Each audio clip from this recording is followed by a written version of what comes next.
साहित्य समाज का दर्पण होता है, इस कथन की पुष्टि आचार्य रामचंद्र शुक्ल ने की है। साहित्य जनता की चित्तवृत्ति का संचित प्रतिबिंब होता है। काल विशेष में हमारे समाज में जो कुछ भी घटित होता है, उसका सीधा असर तत्कालीन साहित्य पर पड़ता है, क्योंकि कोई भी साहित्यकार स्थितियों परिस्थितियों से प्रभावित होता है और जो कुछ भी समाज में घटित हो रहा होता है उसे वो साहित्य में अभिव्यक्त करता है। इसलिए किसी भी भाषा के साहित्य का अध्ययन करने से पूर्व तत्कालीन परिवेश को जानना अति आवश्यक है।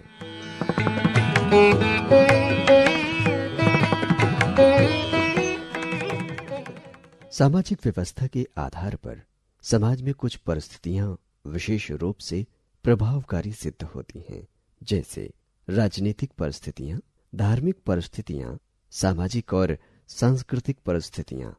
ये वे परिस्थितियां होती हैं जो स्वयं एक रचनाकार को साहित्य सृजन के लिए प्रेरित करती हैं, और साहित्यकार भी उन परिस्थितियों की जमीन पर अपनी लेखनी चलाता है।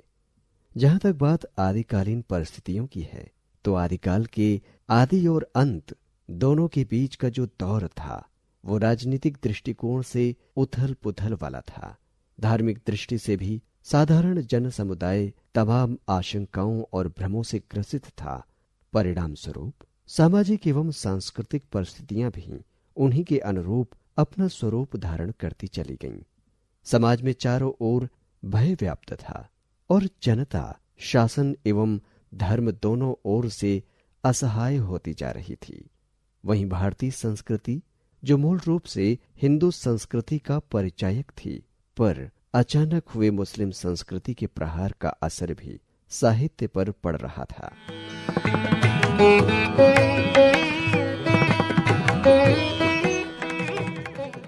आइए अब हम आदिकाल की विभिन्न परिस्थितियों के बारे में अलग अलग विस्तार से चर्चा करते हैं। सबसे पहले चर्चा करेंगे आदिकाल की राजनीतिक परिस्थितियों के बारे में।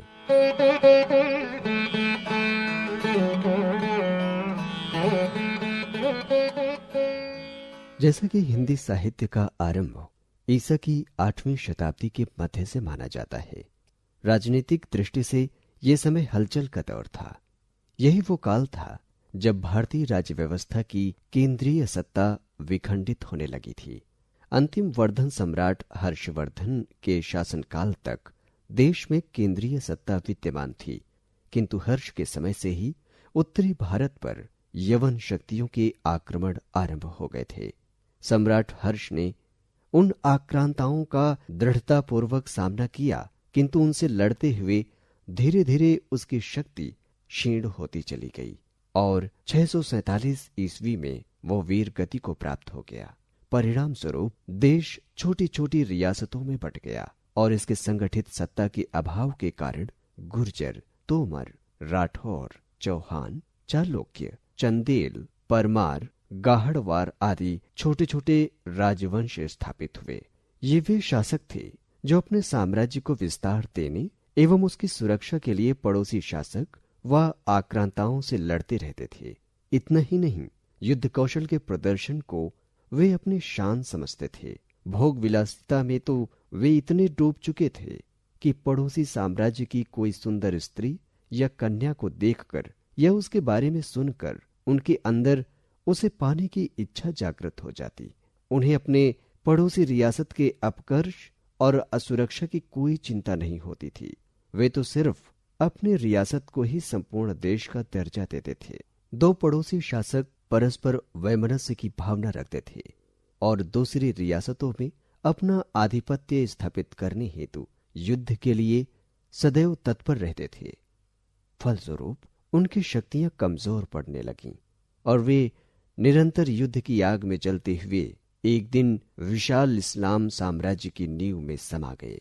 भारत की केंद्रीय सत्ता के विखंडन के कारण उत्पन्न अनेक राजाओं और फिर इस्लाम साम्राज्य के उदय एवं उत्कर्ष ने भारतीय जनता के बीच उस मनः स्थिति को जन्म दिया जिसमें कोई भी एक प्रवृत्ति साहित्य में प्रधान न हो सकी।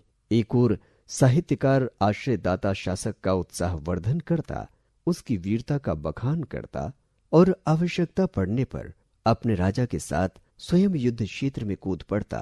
साथ ही अपने आश्रयदाता का मनोरंजन करने के लिए किसी सुंदर कन्या का नक्षिक वर्णन भी करता। वहीं दूसरी ओर कवियों का एक ऐसा दल भी था जो आक्रमण और युद्ध के वातावरण से अलग हटकर आध्यात्म की बातें करता। वहीं रचनाकारों का एक ऐसा वर्ग भी विद्यमान था जो श्रृंगार रस से ओतप्रोत होकर साहित्य रच रहा था। परिणाम स्वरूप वीर रस और श्रृंगार रस युक्त साहित्य विपुल मात्रा में रचा गया।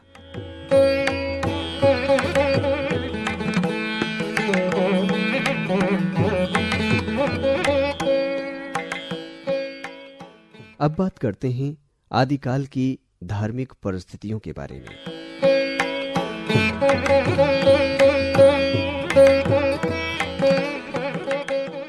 मनुष्य जब अपने प्रारंभिक दौर से आगे बढ़ने लगा तो उसके मन में बहुत सारे सवाल उठने लगे, जैसे इस दुनिया को किसने बनाया, जीव के जन्म मरण के कारण क्या हैं, मनुष्य के अच्छे बुरे कर्मों का लेखा जोखा कौन रखता है, आदि ऐसे बहुत सारे सवालों के जवाब में अनेक धर्मों का उदय हुआ जिन्होंने मानवीय जीवन शैली को एक व्यवस्था प्रदान करने में महत्वपूर्ण भूमिका निभाई। आरंभ में वैदिक धर्म अस्तित्व में आया, तत्पश्चात जैन, बौद्ध आदि धर्मों का उदय हुआ। जहां तक बात हिंदी साहित्य के आदिकाल की है तो धार्मिक दृष्टिकोण से यह काल परिवर्तन एवं संक्रांति का काल माना जाता है। इस काल में एक ओर जहां भारत के अनेक धर्म अपने मूल स्वरूप को भूलकर अनेक उप संप्रदायों में बढ़ते नजर आ रहे थे, वहीं दूसरी ओर इस्लाम भी भारत भूमि में अपने पैर पसार रहा था। हालांकि ऐसे धार्मिक विघटन न केवल आदिकाल में बल्कि उससे पूर्व में भी देखे गए हैं। वैदिक धर्म की अपनी जटिलताओं एवं विकृतियों के कारण नवीन धर्मों की उत्पत्ति हुई। केवल भारत में ही अनेक धर्म जैसे हिंदू धर्म, जैन धर्म, बौद्ध धर्म अस्तित्व में आए, कारण कोई भी रहे हों, लेकिन समाज में ये सभी धर्म समान आदर पाते रहे। ईसा की 6वीं शताब्दी तक ये धर्म एक दूसरे के समानांतर चलते रहे।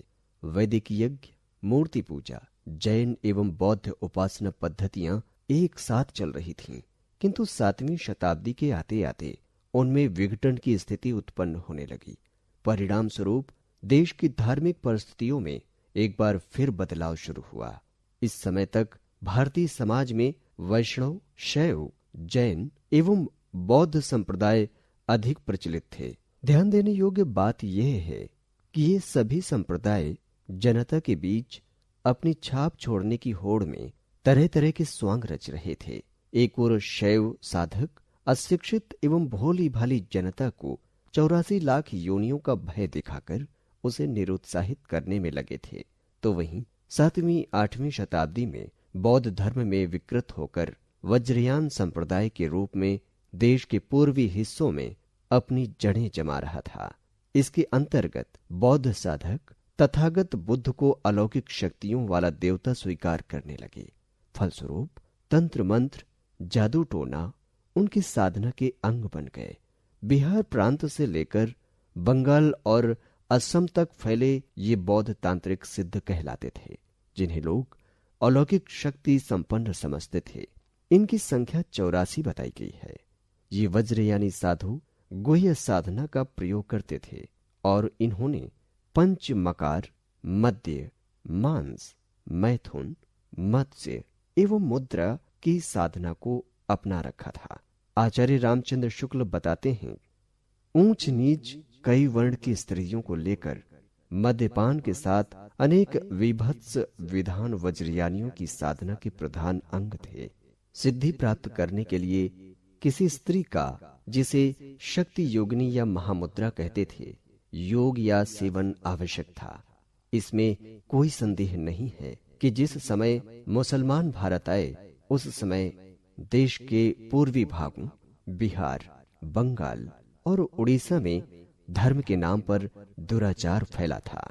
ये सिद्ध सन्यासी अपने चमत्कारिक प्रभाव से न केवल जनता को अपनी ओर आकर्षित कर रहे थे, बल्कि उन्हें श्राप आदि का भय दिखाकर उनके आत्मबल को कमजोर कर रहे थे, जिससे जनता उनके पीछे चलने को विवश हो जाती। आचार्य रामचंद्र शुक्ल अपने ग्रंथ हिंदी साहित्य का इतिहास में लिखते हैं, कापालिक जोगियों से बचे रहने का उपदेश घर में सास ननद आदि देते ही रहती थीं, पर वे ऐसे आकर्षित होती थीं जैसे कृष्ण की ओर गोपियां होती थीं। जाहिर सी बात है कि सिद्ध संत नारी की अवहेलना नहीं कर रहे थे। डोंबिपा तंतिया जैसे सिद्ध संतों ने ये माना था कि जोइण तहु बिन खड़ ही न जीवनी, अर्थात हे योगिनी, तुम्हारे बिना एक क्षण भी नहीं जी पाऊंगा। इतना ही नहीं, श्रृंगार की बात, तव मुख चुंबी कमल रस पीवमी, अर्थात तुम्हारे मुख के चूमने से ऐसा लगता है मानो कमल रस पी रहे हों। इस प्रकार ये सिद्ध योगी वामाचार यानी वाम मार्ग को अपना रखा था। इस दौरान शैव मत का प्रचार प्रसार भी तीव्र गति से हो रहा था। गंगा और नर्मदा में कलचुरी वंश शैव मत के प्रचार प्रसार में लगा हुआ था। काशी शैव साधना का केंद्र बिंदु बन चुकी थी, जिसका असर अन्य संप्रदायों में पड़ने लगा था। बौद्ध धर्म की वज्रयान शाखा से ही आए गोरखनाथ, जिन पर शैव साधना का भरपूर प्रभाव पड़ा, उन्होंने सिद्धों की वाम मार्गी भोग प्रधान योग साधना की प्रतिक्रिया के रूप में नाथ पंथ की स्थापना की। गोरखनाथ सिद्ध साधक मत्स्येंद्रनाथ यानी मच्छंदर नाथ के शिष्य थे। मत्स्येंद्रनाथ स्वयं नारी साहचर्य के आचार में जा फंसे थे, जिससे उनके शिष्य गोरखनाथ ने ही उन्हें बाहर निकाला था। इस प्रकार नाथ पंथ की स्थापना हुई। इसी के साथ शुरुआत हुई हठ योग साधना की। उधर जैन धर्मावलंबी साधु भी पौराणिक कथाओं को जैन धर्म से जोड़कर नए ढंग से प्रस्तुत करने लगे। वैष्णवों की धार्मिक कथाएं जैन कथाएं बनती जा रही थीं। राम और कृष्ण को जैन धर्म में दीक्षा लेते हुए दिखाया जाने लगा। इस प्रकार लगभग सभी तत्कालीन धर्म संप्रदाय अपने मूल स्वरूप को खोते हुए नजर आ रहे थे। ये सुनिश्चित कर पाना कठिन हो गया था कि किसी धर्म की साधना पद्धति का स्वरूप क्या है, जिसका असर तत्कालीन जनता पर भी पड़ रहा था। इस तरह के धार्मिक संक्रमण से वो दिग्भ्रमित हो रही थी। अशिक्षित जनता के सामने अनेक धार्मिक राहें पगडंडियों की भांति उभरती नजर आ रही थीं, लेकिन उसे मुख्य रास्ता बताने वाला कोई नहीं था। यहां पर एक बात स्पष्ट कर देनी आवश्यक जान पड़ती है कि इस प्रकार के धार्मिक संक्रमण की मुख्य वजहों में एक प्रमुख वजह यह भी थी कि वैदिक, बौद्ध, जैन, शैव आदि संप्रदायों को शासकों का प्रश्रय भी प्राप्त हो रहा था। वैदिक धर्म को पूर्वी बंगाल के सेन शासक तथा मध्य देश के प्रतिहार और गाहड़वा राजाओं का, जैन धर्म को राष्ट्रकूट और गुजरात के शासक सिद्धराज जयसिंह और कुमारपाल का, और बौद्ध धर्म को पश्चिम बंगाल के पालवंशी गौड़ शासकों का प्रश्रय प्राप्त हो रहा था। वहीं कलचुरी वंश के प्रतापी राजा कर्ण के प्रभाव से शैव मत फल फूल रहा था। किंतु देश में इस्लामिक आक्रमणों के कारण इन रजवाड़ों के पतन के साथ ही मुस्लिम साम्राज्यों की स्थापना हुई, जिससे शासक वर्ग में तो धर्म इस्लाम ने जगह बना ली और जनता अभी भी मति भ्रम का शिकार हो रही थी। परिणाम स्वरूप समाज में आडंबर और व्यभिचार बढ़ने लगे। साधु सन्यासियों द्वारा धन प्राप्ति के उद्देश्य से अनेक उपक्रम किए जाने लगे। उनके द्वारा मूल चेतना को भुलाकर कर्मकांड को महत्व दिया जाने लगा, जिससे अंधविश्वास की परिव्याप्ति हुई। उधर जनता क्षोभ से ग्रसित हो गई थी। उसे समझ नहीं आ रहा था कि वो करे भी तो क्या। जनमानस में असंतोष और भ्रम व्याप्त था। हाँ, ऐसे अंधकारमय वातावरण में रोशनी दिखाने का कार्य शंकराचार्य ने अवश्य किया। दक्षिण भारत से उत्तरी भारत में आकर उन्होंने वैष्णव संप्रदाय का प्रचार प्रसार किया। वस्तुतः उनके अद्वैतवाद का प्रचार जनमानस के मध्य आशा की एक नई किरण अवश्य जगा रही थी, किंतु जनजीवन पर 14वीं शताब्दी के अंत से पूर्व आदिकाल में उसका गहरा प्रभाव नहीं पड़ सका। इसकी मुख्य वजहें थीं देश में उपजे विभिन्न संप्रदायों के मध्य आंतरिक कलह और विदेशी यानी इस्लाम धर्म का विकास।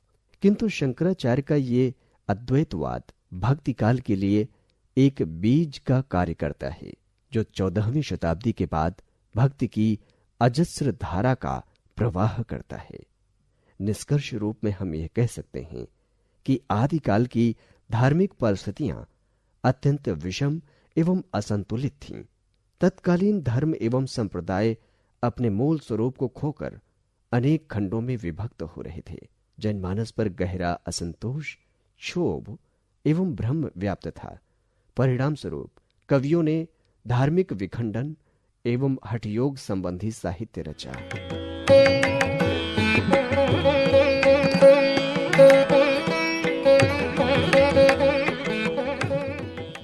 आइए अब बात करते हैं आदिकाल की सामाजिक एवं आर्थिक परिस्थितियों के बारे में।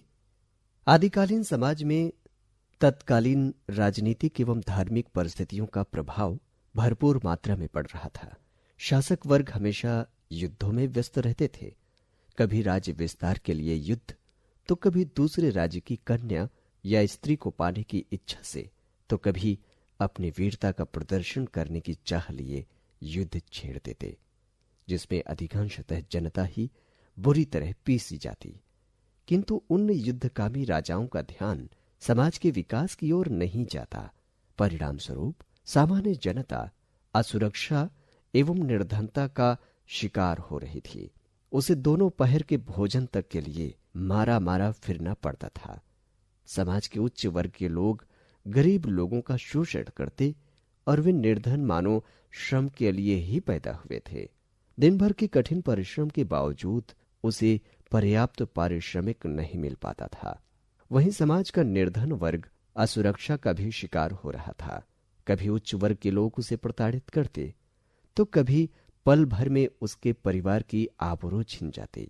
उस दौर में निम्न वर्ग के लोगों को शिक्षा प्राप्त करने की अनुमति नहीं थी, जिसे हमेशा श्रमिक बनकर ही जीवन जीना पड़ता था। उस समय स्त्रियों की दशा भी बहुत दयनीय थी। वो तो भोग विलास, क्रय विक्रय एवं अपहरण की वस्तु मात्र बनकर रह गई थी।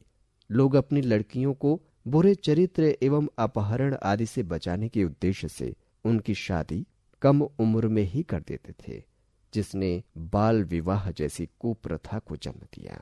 सती प्रथा भी उस दौर में स्त्रियों के लिए अभिशाप बन चुकी थी, जिसके तहत हर स्त्री को उसके पति की मृत्यु के पश्चात स्वयं का जिंदा शरीर जलती हुई चिता में होम कर देना पड़ता था। आदिकाल में वर्ण व्यवस्था तो समाज में पूरी तरह से हावी हो चुका था। जातिगत भेदभाव तो इस कदर फैल चुका था कि उच्च वर्ग के घरों के अंदर निम्न एवं कुलीन वर्ग के लोगों के लिए प्रवेश लगभग निषेध ही हो चुका था। गरीब तबके के लोगों को हेय दृष्टि से देखा जाता था, जिन्हें सिर्फ और सिर्फ दास की संज्ञा दी जाती थी। इसे उनकी मजबूरी कहें या लाचारी, किंतु यह स्थिति वास्तव में दिल दहला देने वाली होती थी। निम्न वर्ग के लोगों को न तो किसी धार्मिक स्थल के अंदर प्रवेश करने की अनुमति थी और न ही सार्वजनिक साधनों का उपभोग करने की स्वतंत्रता। चारों ओर से तत्कालीन समाज की सामान्य जनता जब थक हार कर भक्ति की ओर उन्मुख होती, तो उसे सर्वत्र भ्रम और असहायता की स्थिति ही मिलती। तथाकथित साधु सन्यासियों द्वारा उसे बार बार जन्म लेने और मरने का भय दिखाकर निरुत्साहित कर दिया जाता था। वहीं समाज के लोगों के अंदर उन सन्यासियों के श्राप का भय भी हमेशा बना रहता था, जिससे भक्ति मार्ग में भी उसे निराशा ही हाथ लगती थी।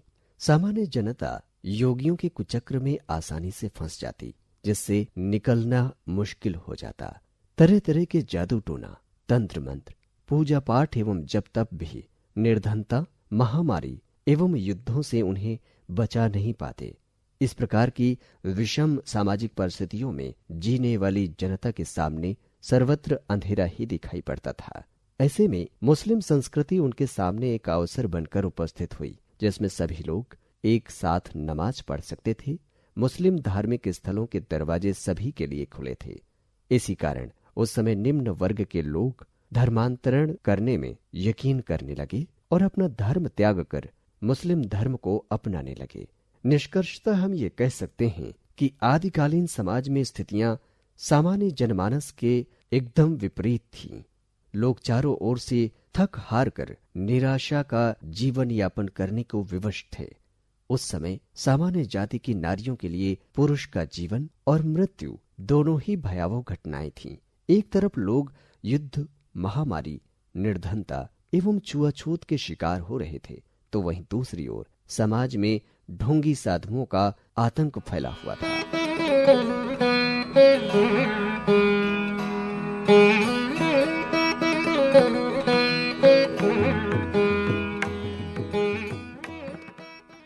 अगर हम बात करें आदिकाल की सांस्कृतिक परिस्थितियों के बारे में, तो संस्कृति किसी समाज में पाए जाने वाले मूल्यों एवं आदर्शों की वो चेतना है जो सामाजिक प्रथाओं, रीति रिवाजों, चित्त वृत्तियों, भावनाओं, मनोवृत्तियों, रहन सहन और आचरण के साथ उनके द्वारा भौतिक पदार्थों को विशिष्ट स्वरूप दिए जाने में अभिव्यक्त होती है। जब भारतीय संस्कृति की बात होती है तो ये अन्य देशों की संस्कृतियों की अपेक्षाकृत अधिक उदार एवं समन्वयवादी गुणों से युक्त है, जो कि प्राचीन काल से ही अपने परंपरागत अस्तित्व के साथ जीवंत बनी हुई है। हिंदी साहित्य के आदिकाल के आरंभ में हर्षवर्धन के शासनकाल में भारतीय संस्कृति का चरमोत्कर्ष तत्कालीन संगीत, चित्र, मूर्ति, स्थापत्य आदि कलाओं के माध्यम से अभिव्यक्त हो रहा था। स्थापत्य के क्षेत्र में विभिन्न मंदिरों का निर्माण हुआ था, जो कि धार्मिक सद्भाव का प्रतीक था। भुवनेश्वर, खजुराहो, पुरी, सोमनाथपुर, बेलोर, कांची, तंजौर, माउंट आबू आदि स्थानों पर अनेक भव्य मंदिरों का निर्माण कराया गया था, जो आज भी अपने आप में बेजोड़ नमूने हैं। किंतु दुर्भाग्यवश मोहम्मद गोरी, तैमूर, महमूद गजनवी जैसे आक्रांताओं की विजयाकांक्षा ने देश की सांस्कृतिक श्रेष्ठता को तहस नहस कर दिया। राजपूत राजाओं ने उसकी रक्षा के लिए युद्ध तो किए, किंतु देशभक्ति की भावना उनमें अधिक समय तक टिकी न रह सकी। वे राज्य विस्तार एवं व्यक्तिगत गौरव को अधिक महत्व देने लगे। परिणाम स्वरूप देश की केंद्रीय शक्ति का बंटवारा हो गया और अंततः वो इतनी कमजोर पड़ गई कि उसे देश की सत्ता मुगल शासकों के हाथों में सौंपनी पड़ी। देश में मुगल साम्राज्य की स्थापना होने के बाद हिंदू मंदिर तोड़े जाने लगे और उनके स्थान पर मस्जिदों का निर्माण होने लगा। स्थापत्य के क्षेत्र में स्थिति ये आन पड़ी कि पूर्व निर्मित मूर्तियों एवं मंदिरों को ढहाया जाने लगा और नवीन मूर्तियों और मंदिरों के निर्माण में मानो प्रतिबंध ही लग गया था।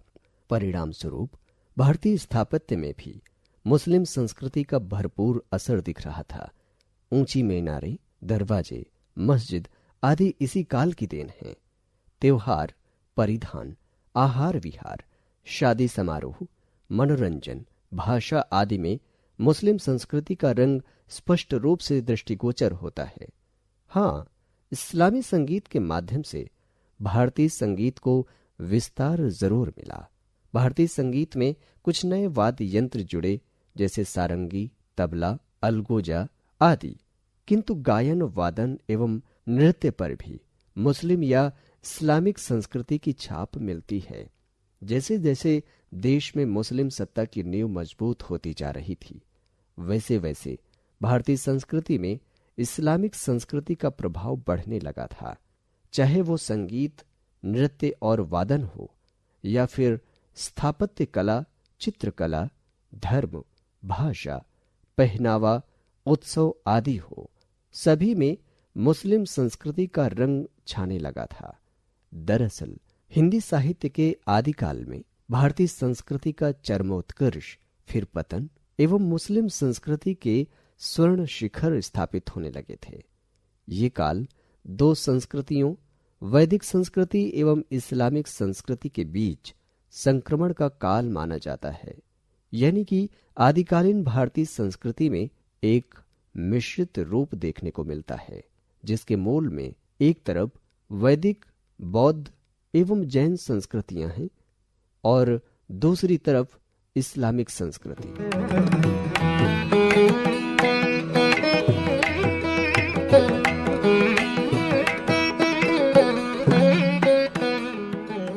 यदि बात करें आदिकाल की साहित्यिक परिस्थितियों के बारे में, तो आदिकाल में साहित्य की 3 धाराएं मुख्य रूप से एक साथ बह रही थीं।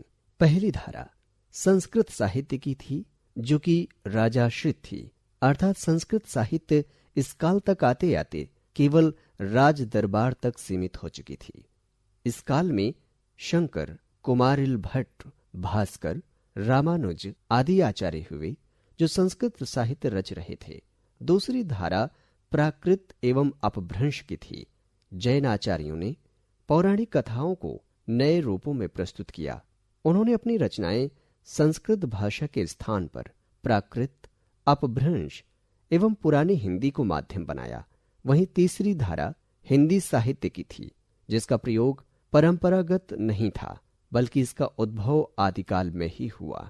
यहां पर हिंदी से आशय परवर्ती अपभ्रंश अथवा अवहट्ट अथवा पुरानी हिंदी से है, जिसका आरंभ मोटे तौर पर 750 ईस्वी से माना जा सकता है।